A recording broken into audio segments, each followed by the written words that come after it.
If you're tuning into this channel, you know that I have a bit more than a passing interest in a subject of foreclosure defense. For the last several years, going on a decade or more, I've been dedicated to defending the rights of consumers, keeping people in their homes, and protecting the common man from the abuses of the powerful, the elite, the banking institutions, and their government. But foreclosure defense and consumer law was not my first love or my first interest. In fact, the very first lawsuit that I ever filed as a first-year law school student was a lawsuit against the state of Florida, where I sued to have the release of records that were being held by the state of Florida. The lawsuit was important. In fact, it made it onto the front page of the Florida section of the Wall Street Journal. It reinforced in my mind, even at that early time, the preeminence and importance of public records, the First Amendment, and free speech. I'm going to talk this morning a little bit about the First Amendment. You should all remember that the First Amendment to the United States Constitution reads, "Congress shall make no law respecting an establishment of religion or prohibiting the free exercise thereof, or abridging the freedom of speech or of the press, or the right of the people peaceably to assemble and to petition the government for redress of grievances."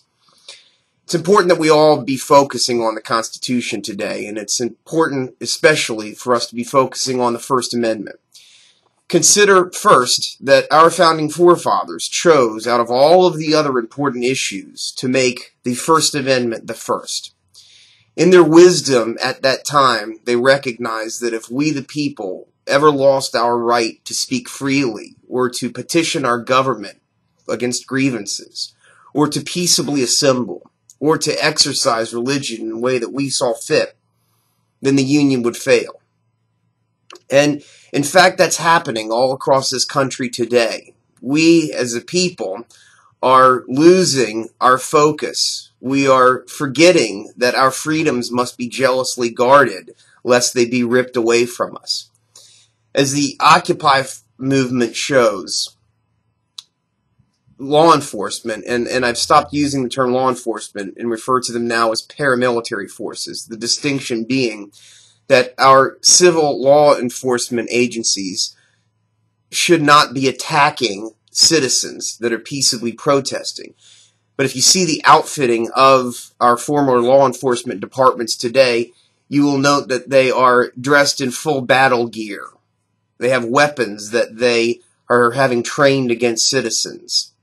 That is a distinction that we must pay attention to, is how the formerly civilian law enforcement agencies are turning into paramilitary forces, and they are using the equipment and the force to attack protesters, to quash dissent, and to interrupt the right of people to peaceably assemble. It's a key point. And again, focusing on the United States Constitution, what the Occupy protesters are doing is an act which is protected by the United States Constitution. And as protesters all across this country and cities across this country are protesting, the justifications that law enforcement and government are using to break up the protests are simply not supported by the Constitution. Are the protests inconvenient? Absolutely. Are the protests messy? Absolutely. Are the protests dirty? Absolutely.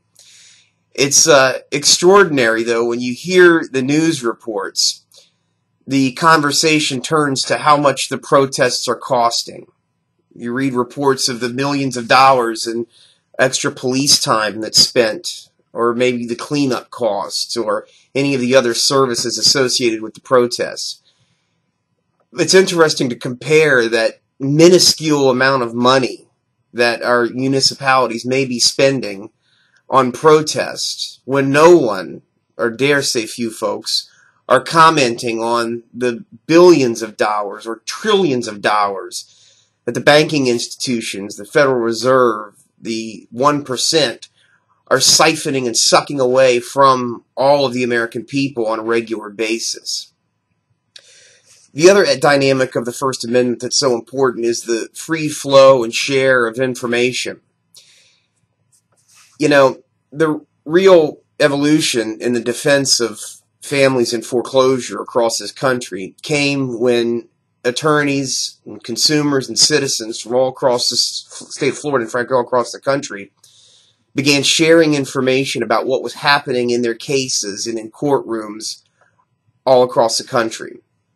In this state of Florida, it should be recognized, and it is by all those who practice, that foreclosure defense began when April Charney and Jacksonville Legal Aid began fanning out across the state, training private practice attorneys in aspects of foreclosure defense. We should always remember that not so long as a few years ago, if a bank filed foreclosure, it was absolutely assumed that they were going to win that foreclosure. And if, as an attorney, you went into a courtroom and began discussing issues like a pooling and servicing agreement, or a credit default swap on the back end, or who owned the note or mortgage, or whether or not the evidence that the bank was submitting in a case was actually proper evidence, as an attorney, you would get a very hostile look from judges. And in some courtrooms, you might have gotten bounced right out of there. But I dare say that in today's day and age, you will not find such a reaction in most courtrooms, certainly in this state and probably across the country. Indeed, when you have the Attorney General of Massachusetts, Martha Coakley, filing a dramatic lawsuit just yesterday, and attorneys general from all across this country filing lawsuits and taking action against the banks and institutions, that's certainly a recognition that the environment has changed. But what's more important to note is the dramatic effect that the free-flowing sharing of information has had on practitioners and citizens all across the state. As we share what happened in our cases, share the results of depositions and the patterns and practices of the industry, we began to crack the code. We began to formulate real defenses that are producing real results and benefits for consumers all across the country. Not surprisingly, the banking industry, the foreclosure mills, the document mills, and the industries in general want that not to continue. And so they take aggressive actions against attorneys and activists that speak out in order to try and silence critics, to snuff out dissent, and to prevent this kind of information from being shared. This obviously is very disturbing, not just to the individuals who are targeted by these actions, but it must be understood by every citizen that when the rights of these folks are attacked, it's impacting the rights of all of us. And so it's important that all citizens understand this, judges understand this, and that they all come to the defense of one another when things like this happen. I want to consider for a moment what your worldview would be if the information that you had access to were limited to what was on the traditional or mainstream broadcast media. If all of your information came from the mainstream media sources, would you have any idea about credit default swaps? Would you have any idea about the fraud, the collusion among the banks, or the failure of the banks to properly conduct their business in the most charitable of descriptions, but largely engaging in poor document practices, maybe all the way into fraud and other more troubling dynamics of behavior? But the point to be made is this. If the only information that you had access to came from mainstream media, most of us would have no idea just how bad things were out there. Most of us would have no idea the Federal Reserve and the private banks shifting trillions of dollars of United States money all the way around the world. Just last week, or frankly just this week, we learned some of the things that others have been talking about forever that frankly sounded like internet crazy hysteria, and that is trillions of dollars of American money being sent abroad with no accountability and no oversight. But this is happening with alarming frequency. You can only wonder what would happen if this kind of information were not getting out there now. Just this week, we find that trillions of dollars of new money is being shipped abroad to help deal with the European debt crisis. No oversight, no input from Congress. These are private corporations that are shifting around trillions of dollars of taxpayer money. And the oversight of the financial system, or lack of oversight of the financial system, lies at the heart of a troubling national security issue. Can we be secure given the trillions of dollars that are flowing all around with no oversight? The situation regarding MF Capital.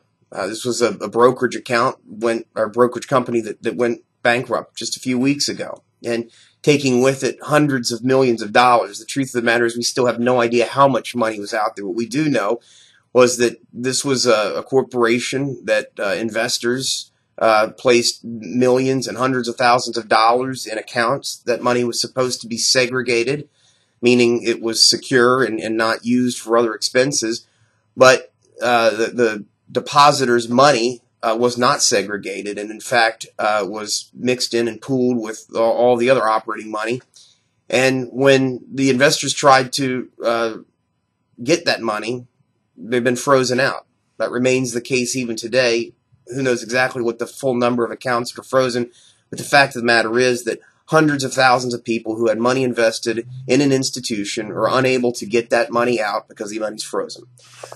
Begs the question, if that happened on such a large scale in a theoretically regulated industry, what would happen if Americans tried to likewise remove money from their bank accounts or from their institutions or investment accounts? Would the banks and institutions be able to make good on the promise they made to their customers, to the depositors, that your money is safe in your investment accounts and in your bank accounts?